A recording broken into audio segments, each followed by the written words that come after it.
Dear friends, good evening, good evening. And we are at a very special chapter of Tanya. Chapter 32 is well known as a special chapter of Tanya. So we got to dig in. We got a lot to talk about here. Okay. In Hebrew, the numerical system in Hebrew uses the Hebrew alphabet, right? So you have to imagine like A is 1 and B is 2. So Aleph is 1, Beis is 2. So that's how we do numbers in Hebrew. There's no number system necessarily in original Hebrew. So this chapter number in Hebrew is Lamed Bet. Lamed is 30, Bet is 2. That works. But does anybody know which Hebrew word Lamed Bet spells? Go for it, Evgenia. It's hard, but it's also special because it's the beta is Breshit, and the Lamed is the last letter of the Oh, five you're books. right. Beis is the very first letter in the Hebrew alphabet. Lamed in the Torah. Uh-huh. Lamed is the last letter of the Torah, and together they spell Lev, which means heart. So you could say, well, some chapter had to be Lev, and it is what it is. It doesn't mean there's any significance. Well, in Judaism, everything is of significance, right? And this chapter is the chapter of the heart. This chapter is considered the very heart of Tanya. And as you're going to see, this chapter is not just another topic. This chapter is touching the very essence of what Tanya is trying to accomplish with us. And it gives us the key to understanding the heart of Jewish life, of Torah, of Chassidus. It's a very special chapter. The theme of the chapter is love of a fellow Jew. Now, how does love of a fellow Jew fit in with the storyline of Tanya here? We've been talking a lot about the soul overcoming the challenges of the animal soul, of the body, prioritizing the divine soul over the animal soul, making that mental shift, the joy of the soul. How do we fall into love? So it is interesting that love is not a immediately obvious point to get to. But as we're going to see, even though it seems we're getting into here a little bit parenthetically, we're getting into the love of a fellow Jew. But this is a critical point. And I just want to share with you, before we actually dig in over here, that love of a fellow Jew, is something that especially the Hasidic movement is obsessed about. Now, the real truth is, it's not Hasidus, all of Torah. The Torah itself says that this is such an important and fundamental mitzvah. Rabbi Akiva said that this mitzvah of Yahavta l'reacha kamocha, loving your fellow Jews, love yourself, is the klal gadol b'Torah, the great rule of the Torah. I'm going to get to that a little bit, but the Hasidic tradition really, really emphasized the role of loving a fellow Jew, and in Chabad in particular. There's no question that one of the trademarks of Chabad is love, and the love of fellow Jews that it brings to the table. It's what it's very well known for. It's what the Chabad Rebbes were always known for. And it's something which, in the Chabad tradition, has always been a very cherished thing. One of the top values that I hope to pass on to my children is the importance of loving fellow Jews, and God forbid the opposite. That one of the worst things you could do is to hurt another Jew. Of course, physically, but saying the wrong thing, hurting somebody's feelings. It's very interesting. The name of the movement, Chabad, really Chabad is only one word. There's also a second word, which is Lubavitch. Chabad Lubavitch, right? The Rebbe is known as the Lubavitcher Rebbe.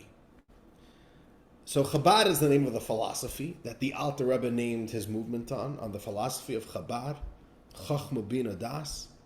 But then there's Lubavitch. What's Lubavitch? Lubavitch is a little tiny town I think it's in modern day Belarus, White Russia. And that was the hometown of Lubavitch from almost its earliest days. Chabad for many generations, for many years. The headquarters of Chabad before was Brooklyn. The headquarters of Chabad was in Lubavitch. If you wanted to visit the Lubavitcher Rebbe 100 years ago, or a little bit more than 100 years ago, you're going to Lubavitch. And Lubavitch was a little Jewish village. As far as I know, really only Jews lived there because Jews built that village. And it was created by some of the ancestors of the Alter Rebbe. And it was built and founded by a group of great Jewish men and women, Jewish mystics. And they named their little village Lubavitch. And Lubavitch means the city of brotherly love. That's what the town's all about. So literally Chabad's roots, not only ideologically, but boots on the ground, is all about love, brotherly love. It's a movement of love. The Baal Shem Tov was born to his parents at a very advanced age. And therefore he lost his parents at a very young age. When he was either 3 or 4 or 5, his father was on his deathbed. And he called over his young little son, little Yisrael, and he gave his last words to this young, great person, the future great Rebbe and Tzaddik, the Baal Shem Tov. He told him, he says, Yisrael, my son, he gave him 2 messages. Fear nothing but God, and love every Jew with a fire from the depths of your soul. That's it. And those were the parting words of the Baal Shem Tov's father. And the real truth is, if you look at the Baal Shem Tov, that was his whole life. His whole life were these 2 words. That number one, there's nothing other than God. And he always worked to teach the world, teach every single Jew, and reveal the divinity within everything within the world, even within the mundane. And the Baal Shem Tov taught and preached and lived love of a fellow Jew, to love every single Jew from the depths of your soul, from the depths of your heart. And this chapter is where the Alter Rebbe gives us the key, the Hasidic key, the Hasidic understanding to the mitzvah to love your fellow Jews as you love yourself. And the Hasidic understanding is revolutionary, is absolutely revolutionary. This is a very unique chapter. So let us begin. We're going to dig in. Says the Alter Rebbe like this. Chapter 32, in your handouts, chapter Lev, the chapter of the heart, part 1, from body love to soul love. All right. We got a very, very active and exciting crew of mosquitoes here in Pinckney, Michigan. That's all I could say. All right. Says the Tanya. Now, when you'll put into practice that which we just discussed, to disdain your bodily outer self, and to celebrate the joy of the soul alone, this frame of mind gives you a direct, easy route to fulfilling the mitzvah of loving another Jew as yourself. And this love will be towards every Jew, great and small. Okay, let's pause here. The Alter Rebbe in the past chapter was teaching us a very important principle. We need to make a shift in our perception, in our consciousness, in our identity. We all have a body, and the body's life, the body with the animal soul, and we all have a divine soul. Which soul is the real you? When you think about life, which soul do you allow to shine through? Which soul dictates life?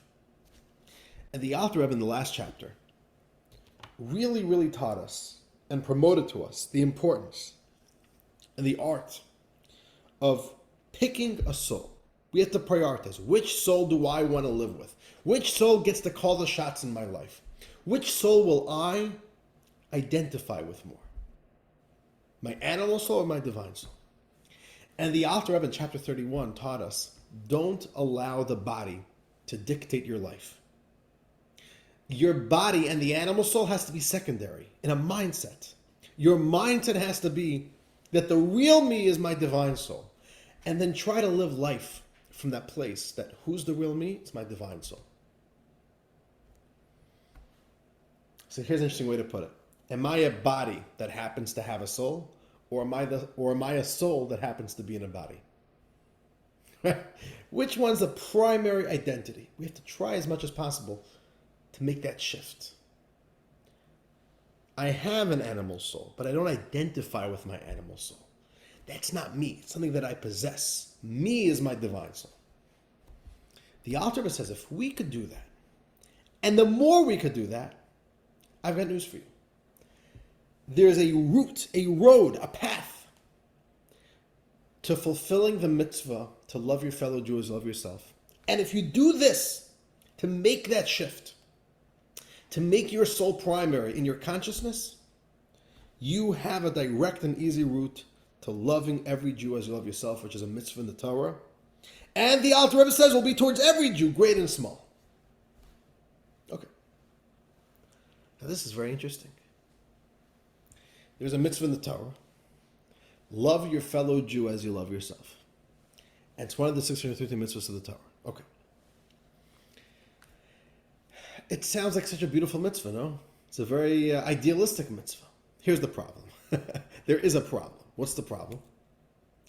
The problem is, and all the commentaries struggle with this, is this mitzvah practical? Is it practical? If you tell me that a Jew is supposed to put on tefillin, every Jewish man is meant to put on tefillin every weekday, that is practical. You go to a store, go to a Judaica store, you buy a pair of tefillin, it's going to cost you a pretty penny. It says it's an investment. You buy the pair of tefillin, you put it on, and you could do it. It's practical. The Torah says eat matzah on Passover. You go, you buy matzah, you eat it at the right time. This is practical. We understand that. A mitzvah, when God gives us a mitzvah, it has to make sense. It has to be practical. There has to be a road to get there. There's no mitzvah to jump from the ground up on top of a building because that's impossible. That's not a mitzvah. You can't give such commandments as a mitzvah. Is loving your fellow Jew as you love yourself a practical mitzvah? That's the question. And if we're going to be honest about it, it's possible that you'll come to the conclusion that no, it's not practical. I can love some people. I can try to love a lot of people. But love is a very hard thing to create. Loving people, that's not simple. There's some people I just don't like. There's some people that irritate me. Some people who I deeply disagree with. Some people that I have contempt for such people. Jews.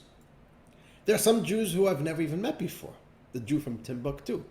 You want me to love all these people? That's a tall order. You want me to love them the way I love myself? That's impossible. We all possess self-love. Self-love means that we are obsessed with ourselves. Our needs, our lives, taking care of ourselves, giving ourselves things is the number one priority of life. We are always taking care of ourselves. We are always in self-love mode. Can you imagine if you actually experience that towards other people?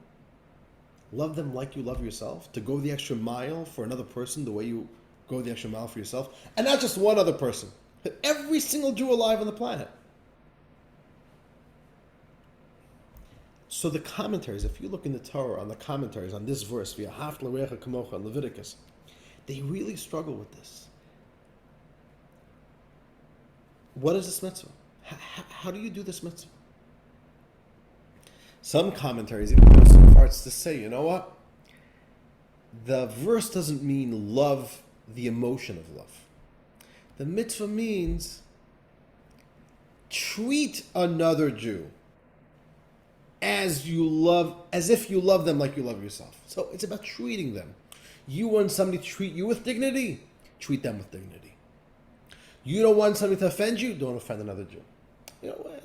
That's some commentaries say that, but other commentaries insist, no, that's not what the Torah says. The Torah doesn't say treat another Jew as you want to be treated yourself. The Torah says love. Love is the emotion. It's a challenge. So really, this mitzvah is an enigma. It's very difficult to understand this mitzvah. And the Alter Rebbe here is coming and telling us, I've got a direct and easy route. I've got the easy pass version for you. I will show you how to do this mitzvah. It's a unbelievable statement from the Alter Rebbe. Before we begin, let's talk a little bit about love. All right?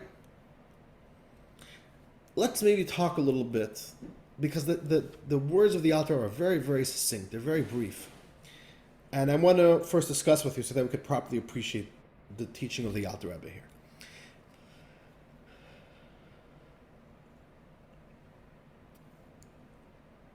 Love is something that we usually need to develop.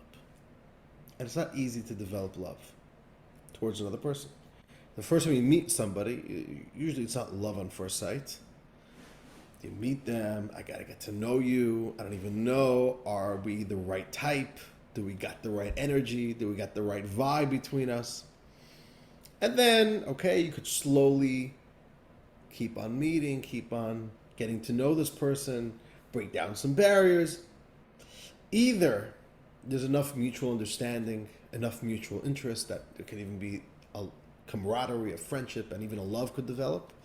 Or you'll start realizing, like, nah, the more I get to know this person, he's not my type for whatever reason. And then, okay, we're not friends. Love is not easy.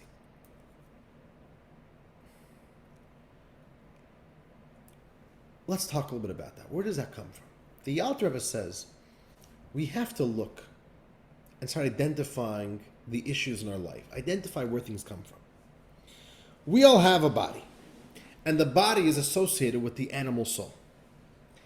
Now, let's talk a little bit about the experience of the body and the animal soul and how it sees other people.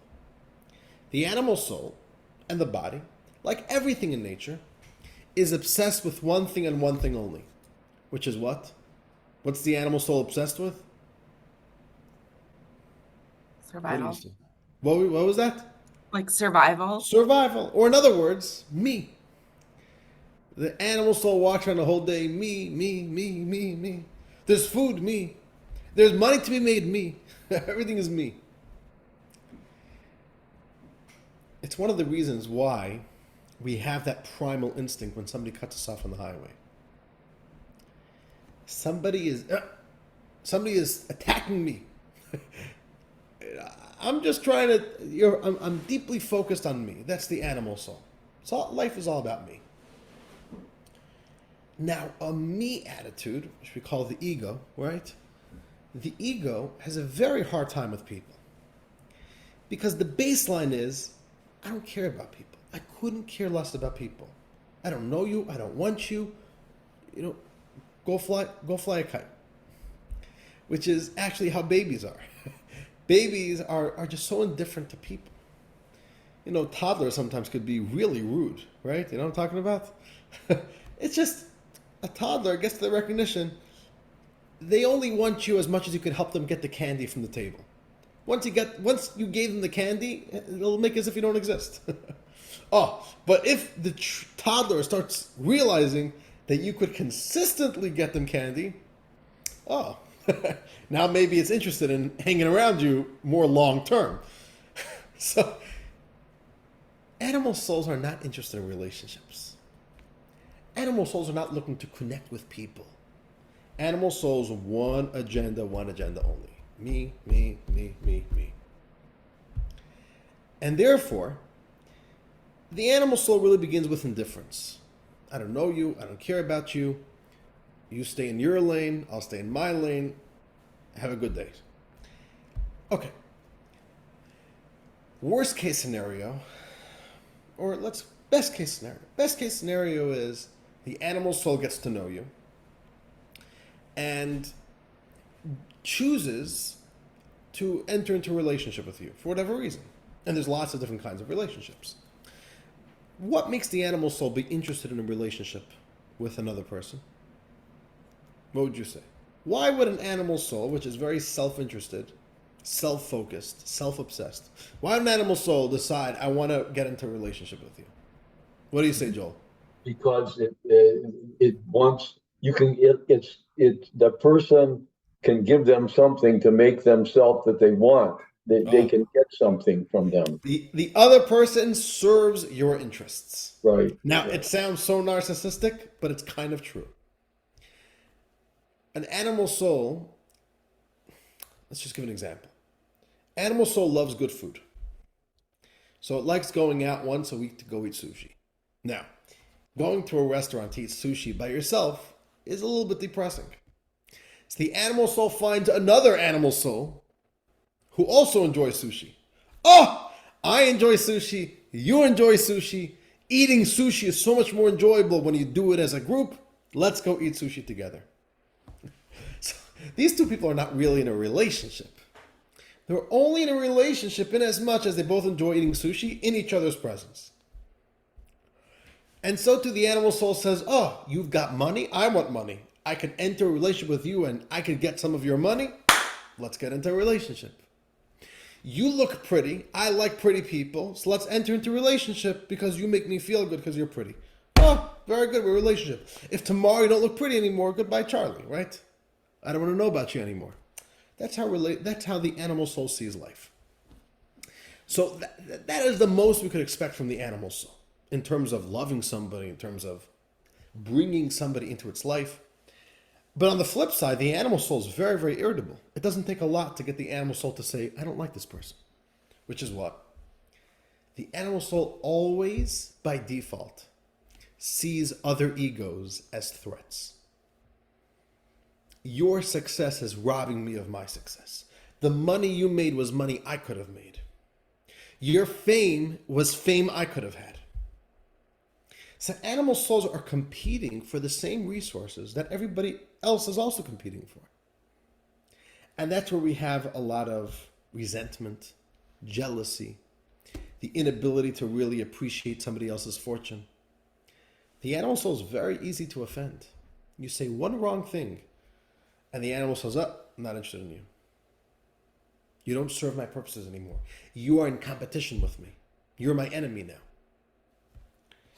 So the body and the animal soul is really not primed well to fulfill this mitzvah, to love your fellow Jews, love yourself. It just doesn't have it in it.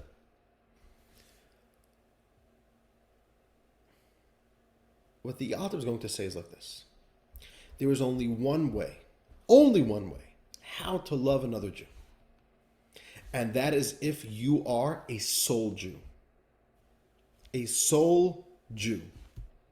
If you are a body Jew, you could love some Jews, some of the time. Not all Jews, not all the time, not as you love yourself. The body is not capable of that, but the soul is. The soul has real love inside of it. The soul feels connected to other Jews. And a soul knows that it really is one with other Jews. And this is the key that the Alter Rebbe says. Love of a fellow Jew does not need to be developed. Usually a love needs to be developed. You meet somebody for the first time. I don't know. Do I love you? Do I hate you? Are you my type? Are you not my type? I have no clue. I got to get to know you. We got to develop some emotions over here. Right now, I'm starting with a blank canvas. I don't know you. We got to start creating a first impression, a second impression. The author says love for fellow Jew is nothing that needs to be developed. You don't need to do anything. It's there already. The only thing you need to do is discover it and expose it. Once you allow it to shine, you'll see it was always there. There are some loves that are not loves which need to be created. They are innate. They were there from when you were born. An example for this is a love from a child to a parent, or the love between siblings. Yes, siblings could fight, but you can't deny that there's a certain innate love between siblings. I don't have to like my sibling, but I love them, right? Maybe I don't like you. Maybe you're not my type, but we're siblings. I have love for you. The author says you are born, if you are a Jew, you're born with a soul, and that soul loves all the other souls. Jews love each other. That's a fact. All you got to do is just quiet down the soul, the body. Quiet down the animal soul. And then turn up the frequency, turn up the sound of the divine soul. And the more that you get in touch with your divine soul, where you'll start feeling is the love of that soul. That's what the Alter Rebbe says. You ready to read? Let's read. Middle of the page. Says the Alter Rebbe, you see, it is only the body that poses an obstacle to love. But since you despise your own bodily outer self, that will not be the critical factor in your relationship with another Jew. Oh, so the first step is that you despise your body's life. You downgrade it. You don't consider it as important. That's so important. You are putting all the obstacles of the body and you're lowering those obstacles. Now you're allowing something deeper to shine within you because that deeper light, that deeper energy is not being smothered anymore by the body. Says the Alter Rebbe, that leaves only your soul and spirit. Now you got the soul. The first thing the Alter Rebbe says is, and who can know how great and how high is the soul of another Jew in their root and source in the living God? Oh, who can know how great another soul is? This is the first thing. Bodies are always looking at other people and they want to know, are you worth it to enter into a relationship with? Do you fit my standard? And we all know our bodies are swayed by, are you famous? You've got money, you've got good looks, are you popular? Are you wise? Are you smart? So all of a sudden, we kind of gauge people. Do you fit my standard? Are you deserving of my love? You got to read a certain standard. If you're subpar, I don't want to love you. I don't want to be in a relationship with you. And we all know that. How many times were there somebody that we thought we liked and all of a sudden we find out something about them? Oh, I don't like you anymore. Why not? Because you heard some piece of gossip about them. And you allowed that, all right. You allowed that, you found that they're not so good. They're not so impressive anymore. You thought they had more money, they don't have as much money. You thought they had these opportunities, they didn't have these opportunities. And you judged them based on that. And that is how our animal soul is always judging other people. Are you deserving of my love? I don't want to give my love to a nobody. I don't want to give my love to somebody. But says the Alter Rebbe, but when you're looking from a soul perspective, all that falls away. You can't really know who's a greater soul, who's a lower soul. In the soul world, there's no such thing as, oh, you are a soul that does, I don't know, a lot of mitzvahs, so I'm going to give you love. Oh, you are a soul that does little mitzvahs. It doesn't exist on the soul level. Because on the soul level, you can never know who's a greater Jew. You can never know which soul is greater, which soul is not as great. So that's the first thing. The whole idea of judging people by superficialities, by externalities, by looking at their bodily self, by looking at their accomplishments, by looking at their achievements, or even by looking at the dollar sign on their bank account. All those differences are not present in the soul world. So number one, when you look at another Jew from the soul level, differences fade away. Differences of age, differences of gender, differences of community, differences of belief. Nothing is of consequence anymore. Because now we're on a soul level. The soul is a lot more egalitarian, right? The soul is not petty. The soul doesn't look at you and say, I'm better than you, I'm greater than you, I know more Torah than you. It's just not part of the soul, and it's not real because we don't really know. Do I have a greater soul than you? Maybe you're maybe better than, no one knows on qualities of soul. And which soul could accomplish more? Which soul's mitzvah is worth more? We don't even begin to know these things. That's not how we see things from the soul's perspective. So that's point number one, the Alter Rebbe says. But then the Alter Rebbe continues. Then also consider that all souls are alike and that we all have one Father. And that is why all Jews are called literally brothers. Because at the root of their souls, they all come from the single source in God's oneness. If you could ask your soul, how do you see another Jew? they'll say, I don't see another Jew. I see a part of myself. There's all souls are alike. And the word alike is not a perfect translation. You can also say all souls are equal, or all souls. It's like if somebody would tell you, if you had to choose one part of your body that you'll decide, you got to get rid of one part of your body. Choose. Get rid of your nose, get rid of an ear, get rid of a finger, your pinky, your toenail. What would you say? I don't want to get rid of any part of my body. They'll say, 1 second. Are you telling me that your toenail is just as important as your eye? So on the one hand, no, my eye is a lot more important than my toenail, but than my pinky toe. But on the other hand, they're all part of my body. What do you mean? They're all, from a certain perspective, they're all equal. I want it all. I can't give up on any of it. All souls are equal. All souls are alike. We're all part of that one unit, and every soul senses that. That's really the truth of your soul. If you could see the reality, the experience of your soul, it sees that connection because we all come from one Father. We're really all one. And the Alter Rebbe tells us that's why the Torah calls us literally brothers. Brothers, yeah, they end up becoming two separate people in bodies, but they all come from one place. And because they all come from that one place, they feel that in their bones. Brothers love each other. Brothers know that we are one. Brothers know that we got to have each other's backs.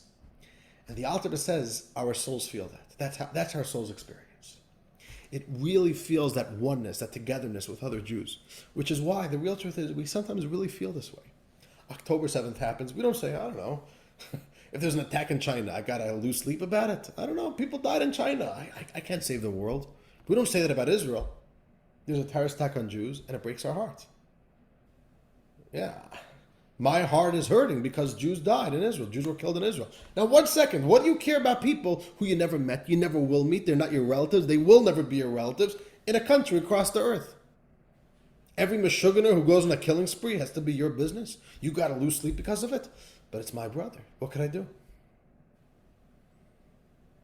There's no Italian in Italy that hears that there was an Italian in Brooklyn who got killed and says, Oive, one of ours.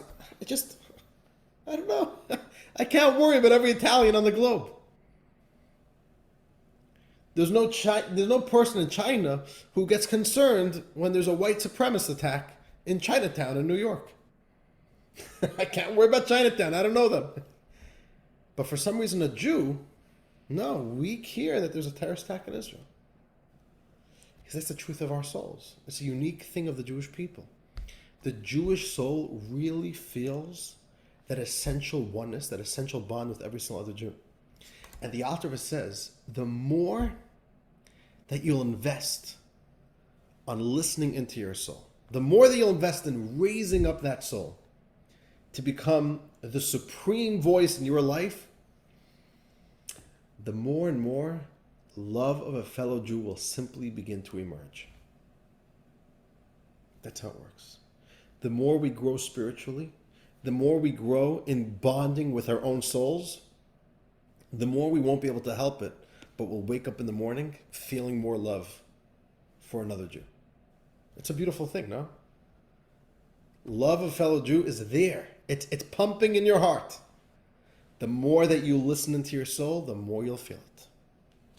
So the souls feel one, says the Alter Rebbe. Let's continue, bottom of the page. It is only their bodily, outer selves that differentiate them.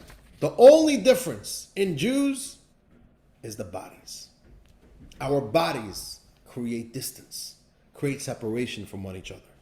But at a soul level, we are all one. So the Alter Rebbe says, and these are critical words, top of page 242, it turns out that those who make their body self primary and their soul secondary can never experience true love and brotherhood. The most they can experience will be a conditional love.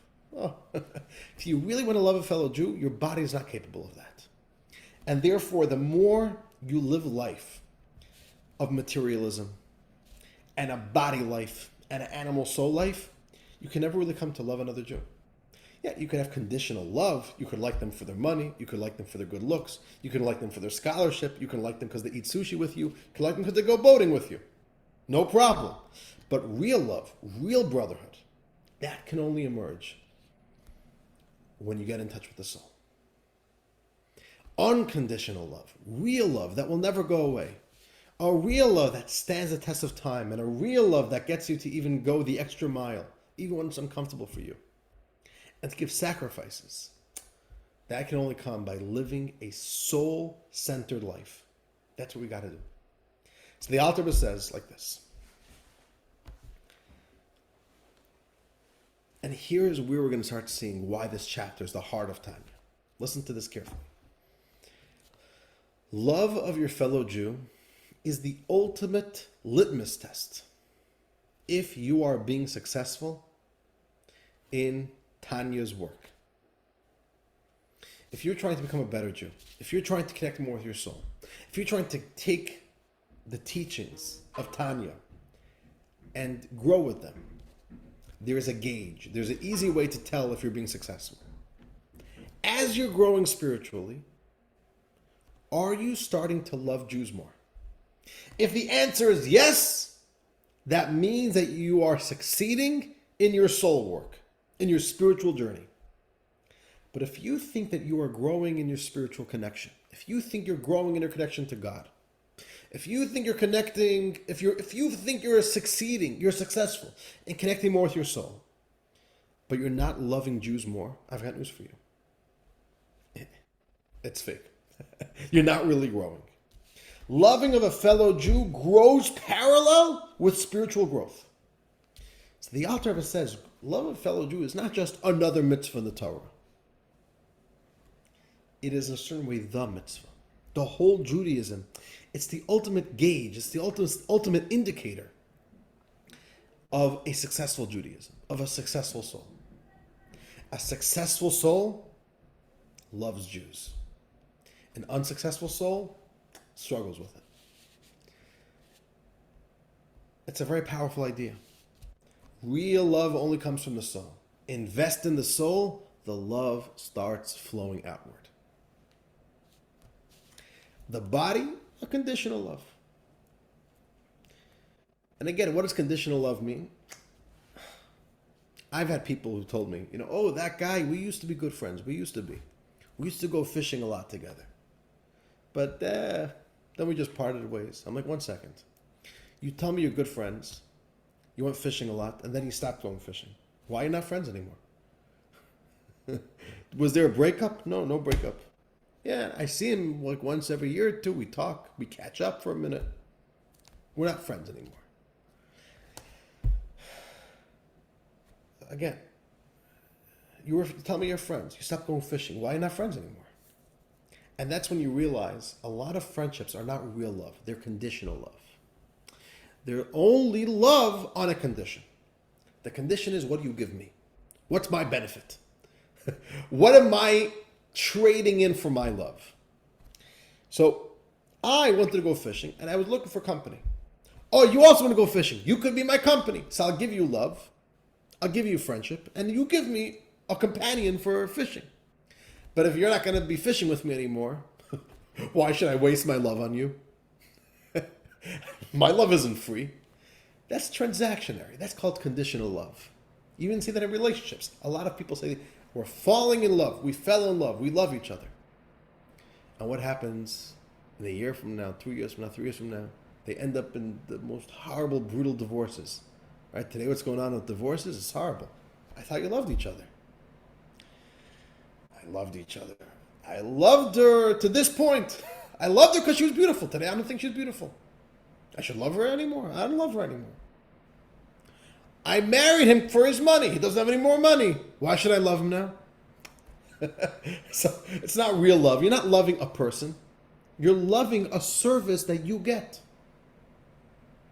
That's really just self-love. You love yourself and you're trading your own self-love to get more stuff for yourself so that you can continue loving yourself. Like there's a story. Ready for a little story? There's once two fishermen. They're going out boating. And they caught a fish. And they right away could sense, ooh, this is a big fish. And out comes a massive, beautiful beast of a pike. A pike comes out and it's beautiful. They've never caught a pike this big and this beautiful. And the fishermen say, the king loves pike. Let's go bring this pike to the king. The pike listens in and says, boy, oh boy, this is my lucky day. Most fish get caught and they're sold in the marketplace. I get to meet my beloved, my lover. I'm going to go meet the king who loves me. Can't wait. Which pike is this lucky? The fishermen go, dock their boat, and they run to the castle. And guards stop them by the entrance, by the moat. They say, whoa, what are two smelly fishermen doing over here? And they said, no, you don't understand. We just caught the world's greatest, most beautiful, biggest pike. And the guards say, ooh, the king loves pike. Come on in. And the pike hears it, and the pike says, oh, we're getting closer. This is amazing. And they rush up to the kitchen, to the royal kitchen. They barge through the doors. And the chef says, what is going on over here? Who's making a ruckus in my kitchen? And the servants say, look, dear chef, here are two fishermen. They caught a beautiful pike. They wanted to bring it to you to prepare for the king. And the chef says, oh, the king loves pike. And again, the pike hears it. He's getting that reaffirmation, that reassurance. And he's just so excited that he's that close to meeting. Everything's going to be good. All of a sudden, the kitchen doors swing open, and in comes the king. And the king says, what's the commotion? I hear a whole commotion in the kitchen. Preparing dinner is not meant to be that big of a commotion.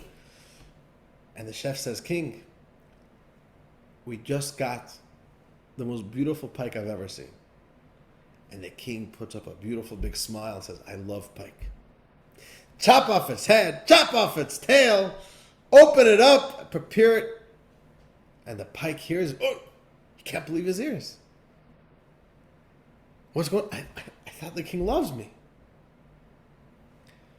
And with his last breath, the pike screams out, you don't love pike, you just love yourself. You love pike? You don't love pike. You love yourself. You love eating pike. You don't love sushi.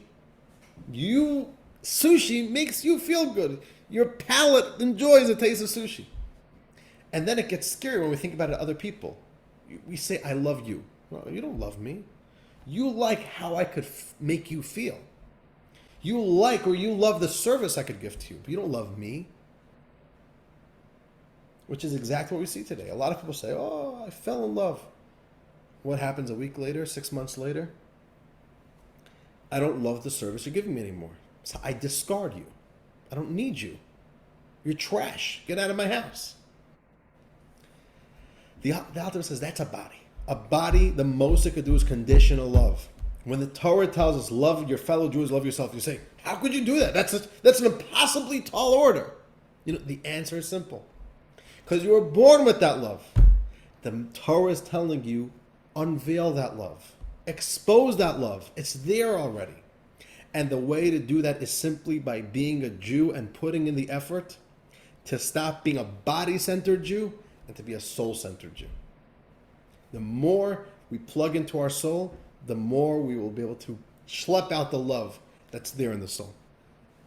Okay, dear friends, we got one more page to do. We have 10 more minutes. We're going to do it a little bit quickly, all right? And if I go 5 minutes over time, then so be it, okay? Part 2, page 242, at the heart of Judaism. The author is teaching us love of a fellow Jew is not just another mitzvah. There are 630 mitzvahs in the Torah. One of them is to love a fellow Jew, amongst many other mitzvahs. The author says, no. Once we really understand what love of a fellow Jew is, that it's the ultimate and purest expression of a healthy soul, then it's such an important mitzvah. It's at the heart of the Jewish experience. It's at the heart of Judaism.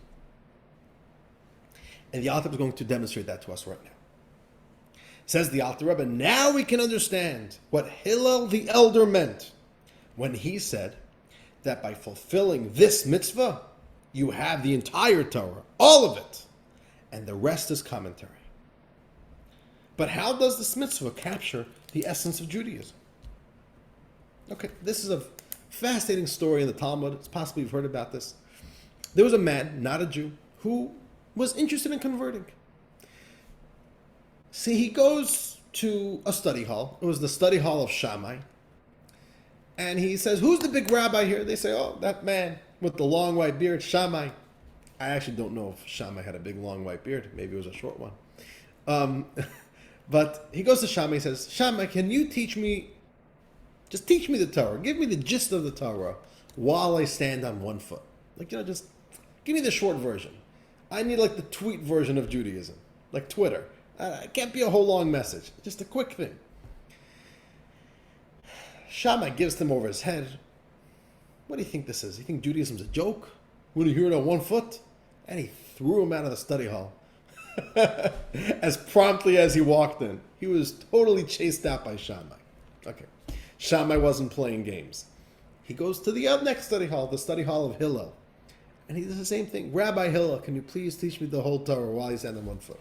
And Hillel was a very, you didn't want to mess with Shammai. Shammai was a tough cookie. He was irritable. Don't mess with Shammai. No monkey business with Shammai. Hillel was a very, very kind and patient person. So Shammai says, sure, I'll teach you the whole Torah on one foot. And he taught him this mitzvah. Love your fellow Jews, love yourself. And then he said, this is the essence of Judaism. Go and learn the rest. The rest is commentary. Go and learn. It's a beautiful story. Love your fellow. That is all of Torah. But I've got a question for you. Does that statement make sense? Is really the entire Torah encapsulated by the mitzvah to love your fellow Jews, love yourself? Is the essence of Shabbos, love your fellow Jews, love yourself? Is the essence of lighting Shabbos candles, love your fellow Jews, love yourself? Is putting on tefillin every single day, love your fellow Jews, love yourself? Don't bow down to idols. Is that love your fellow Jews, love yourself? Eat matzah on Passover. Is that love your fellow Jews, love yourself? Shake the lulav on Sukkot. I'm just not seeing the connection. How is loving your fellow Jews, love yourself the essence of how is the whole Torah commentary of this mitzvah, love your fellow Jews, love yourself? It actually doesn't make him a lot of sense. So Hillel, pray do tell, what did you mean by that statement? It's a good question, no? Just help me connect the dots. Hillel was a very smart man. He was a great rabbi. I'm sure he didn't just make empty, stupid statements. What did he mean? Just give me a logical answer. How do you get that the mitzvah to love your fellow Jew, love yourself is the essence of the whole Torah, and the whole Torah is simply the commentary of this one mitzvah? Doesn't make a lot of sense. Now, dear friends, for generations, from when the Talmud was written and published, up until the Tanya, nobody really had a good answer to this question. The Alter Rebbe answers this question basically for the first time in history. Mitzvah to love your fellow Jews, love yourself is the essence of Judaism. How? He'll explain. Says the Alter Rebbe, because the basis of the entire Torah, at its very root, is a twofold dynamics. What is Judaism really all about? What's the engine that drives Judaism? What's the mission statement of Judaism? What are we really trying to accomplish in Judaism? Don't give me the details. Don't give me 613 mitzvahs. What is it, the essence and the core and the root of every single mitzvah? The Alter says all Judaism is two things. The first thing of Judaism, the first dynamic of Torah, is to lift up the soul and raise its status over the bodily outer self, higher and yet higher, until it reaches the core root level of all existence. This, as we explained, is the necessary condition to fulfillment of this mitzvah. If you think about it, all of Judaism is raising the spirit over matter, raising soul over body. The Torah is trying to teach us to not be animals. The Torah wants us to be soul-minded people. That we should take our souls and lift it up, soul supremacy, and to live life with the soul. Don't allow the body to dominate. In even every single mitzvah, there's a mitzvah to eat food, but even food, You could eat food like a body, or you could eat food like a soul. You could say, I just want to eat meat. Or the Torah says, no, you got to take a cow. It has to be kosher. You have to slaughter it the right way. And now you're bringing out the divine potential within all of nature. The spiritual potential within all of nature. All of Judaism is that. To live a spiritual life and to have the spiritual force overpower and rise over the materialistic and the animal force of nature. That's really all of Judaism. And this, as we explained, is the necessary condition to fulfillment of this mitzvah. There's no other mitzvah that expresses this idea, this dynamic. The soul needs to rise above the body. That's what Judaism is all about.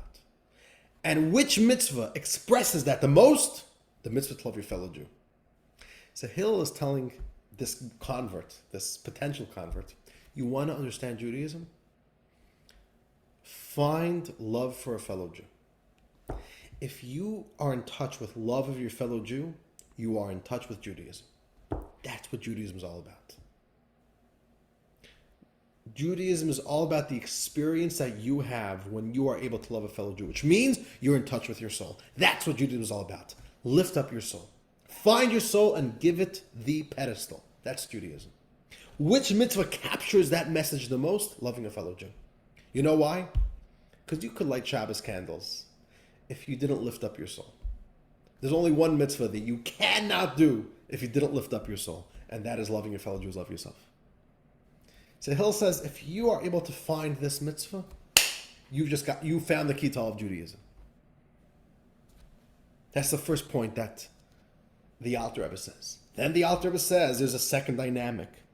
The second dynamic of Judaism, what's Judaism all about, is to draw inward God's infinite light within the community of Israel. We are trying to bring God down. We're trying to lift up our souls, and we're trying to bring God down into our lives, down amongst the Jewish people, and down really within the whole world. That's the second dynamic that's driving the whole Judaism. We're trying to bring God, divinity, down into our world. That means into the source of all Jewish souls, as we will explain later, so that one will merge with one. Ooh, these are the key words. A quote from Kabbalah, a quote from the Zohar. One will merge with one. The goal of Judaism is to take God, who's one, and to have God enter the oneness of the Jewish people. We say these words in the prayers of Friday night, in the Kabbalah Shabbat. Lemeheve echad be'echad. Judaism is all about we're trying to bring the one God to dwell and live within the one Jewish people. Oh, but how do we get God, the one God, to come within the Jewish people?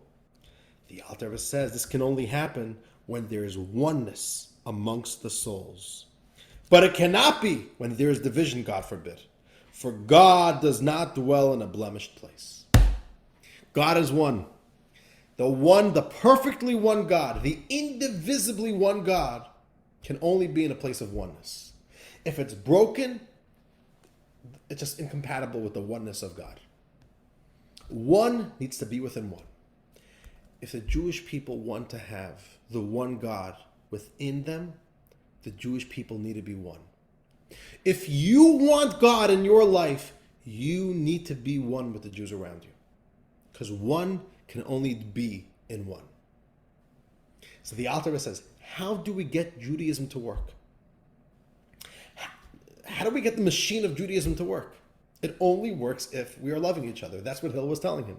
You want Judaism on one foot? Love your fellow Jews, love yourself. If you love your fellow Jews, love yourself. Now Judaism is working. You are bringing God down through your Jewish life. If you don't love Jews, you cannot have God in your life. It's a scary statement.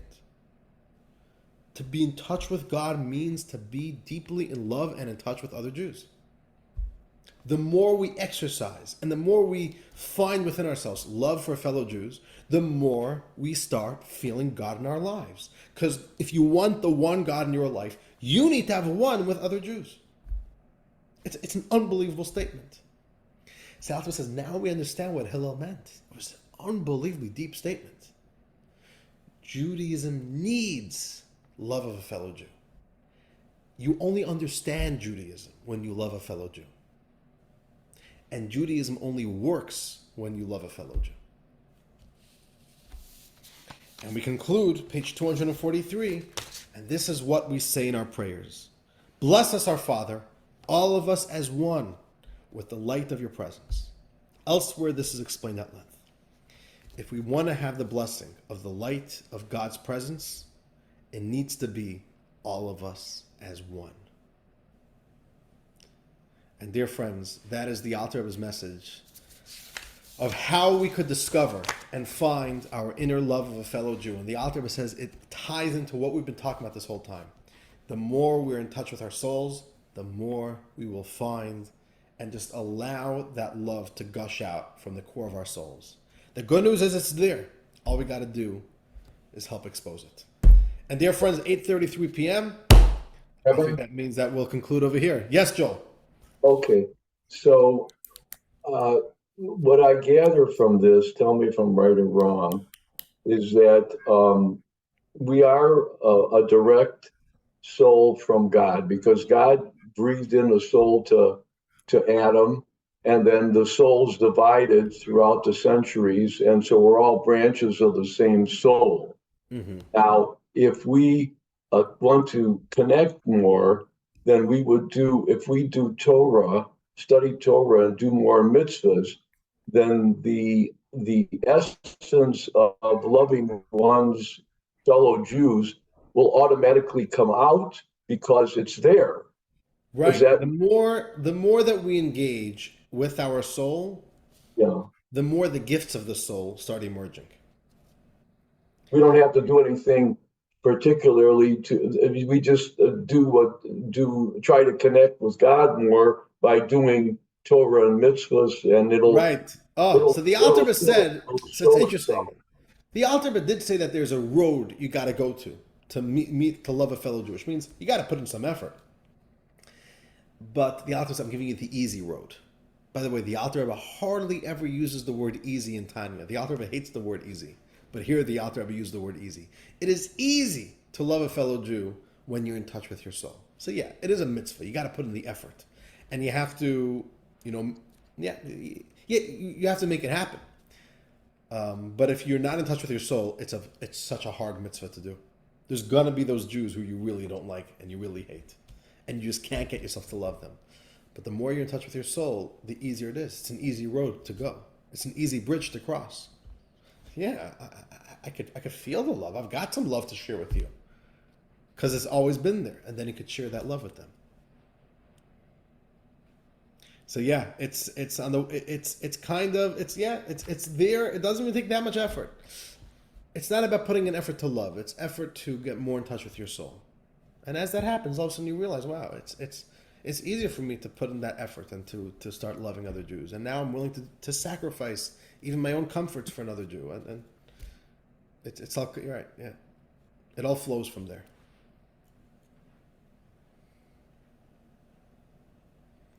Good stuff, huh? All right, dear friends, I want to wish you all a wonderful evening. Stay well, enjoy the summer, whatever we got left of it, and we'll see you all very soon.